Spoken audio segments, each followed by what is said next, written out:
एक जमाने में सिंगापुर के डेवलपमेंट का मॉडल कलकत्ता का हुआ करता था।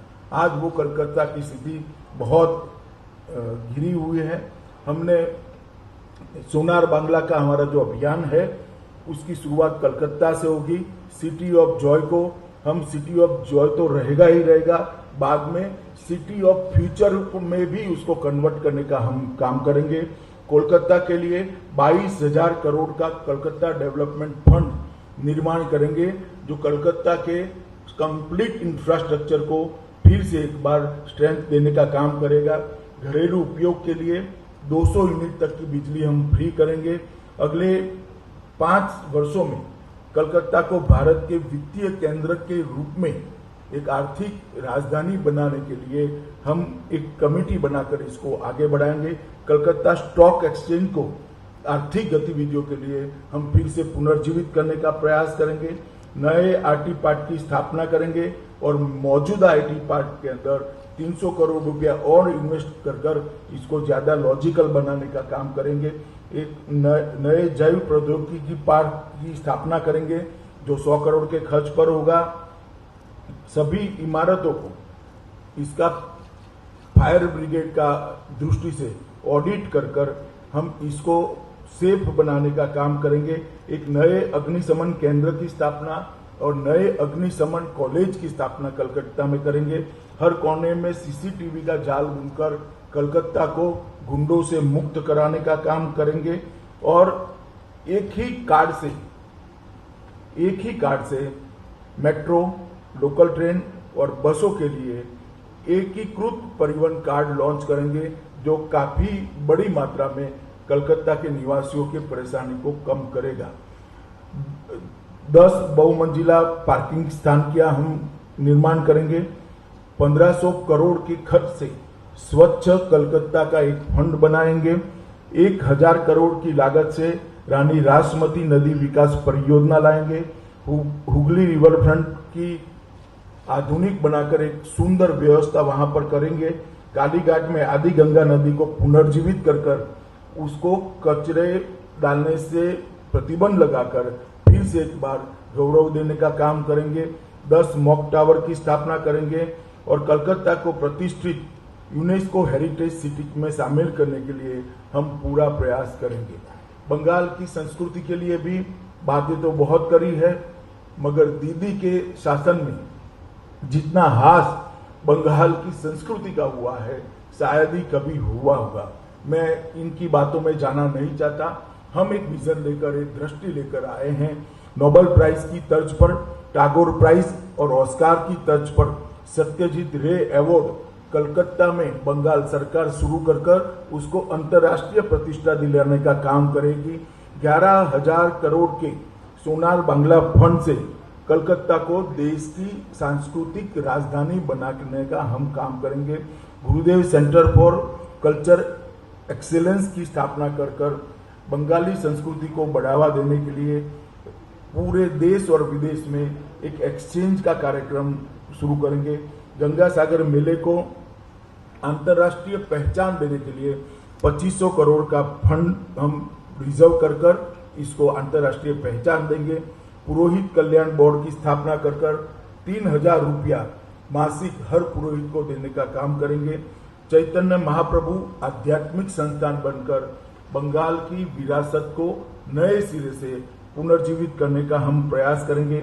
नेताजी को सम्मानित करते हुए देश भर में नेताजी और आजाद हिंद फौज की ऐतिहासिक यात्रा का प्रदर्शन करने के लिए 1,000 करोड़ का फंड हम बनाएंगे।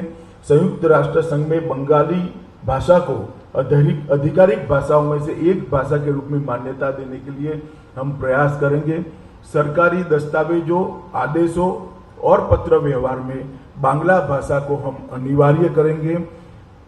राज्य भर में टेक्निकल एजुकेशन, मेडिकल एजुकेशन और लीगल प्रोफेशन के एजुकेशन को बांग्ला माध्यम में पढ़ाई की हम पूरी व्यवस्था करेंगे, जिससे बांग्ला भाषा में भी बच्चे पढ़ सकें। कोलकाता में एक विश्व स्तरीय सोनार बांग्ला संग्रहालय का हम निर्माण करेंगे। 60 वर्ष से अधिक उम्र के कीर्तनकारों को 3,000 की मासिक पेंशन देंगे। एक आर्टिस्ट ट्रीट का आयोजन करेंगे। बंगाली फूड फेस्टिवल का आयोजन देश भर में और दुनिया भर में करेंगे। 3 दिवस का त्योहार बांग्लार आलो का आयोजन करेंगे और सुभाष चंद्र बोस, ईश्वर चंद्र विद्यासागर, बंकिम चंद्र चट्टोपाध्याय, रासबिहारी बोस और महर्षि अरविंदो जैसे बंगाली नायकों के नाम पर एजुकेशन चेयर देश भर की सभी यूनिवर्सिटियों में और कुछ अंतर्राष्ट्रीय यूनिवर्सिटियों में भी बनाने का काम करेंगे और 1000 करोड़ के कोष के साथ बंगाली कलाकार कल्याण बोर्ड की भी हम स्थापना करेंगे। मित्रों, अंत में मैं इतना ही कहना चाहता हूं कि भारतीय जनता पार्टी इस चुनाव के अंदर सिर्फ ममता दीदी का शासन ठीक नहीं है, वहां से नहीं रुकती। ममता दीदी का शासन ठीक नहीं है, ये तो हम उजागर इसलिए करना चाहते हैं क्योंकि हम चाहते हैं कि बंगाल की जनता तक सच्ची बात पहुंचे।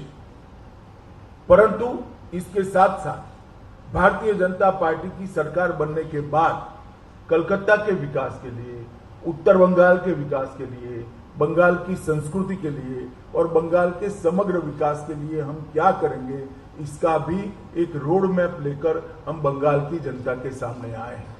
3 चरण का चुनाव हो गया है। सुरक्षित बंगाल के लिए मैं सभी मतदाताओं को अपील करता हूं कि सुरक्षित बंगाल के लिए आप बाकी के 5 चरणों में भी भारतीय जनता पार्टी के पक्ष में भारी मतदान करिए। विकसित बंगाल के लिए भी भारतीय जनता पार्टी के पक्ष में भारी मतदान करिए और सोनार बांग्ला के निर्माण के लिए भी भारतीय जनता पार्टी के पक्ष में भारी मतदान करिए।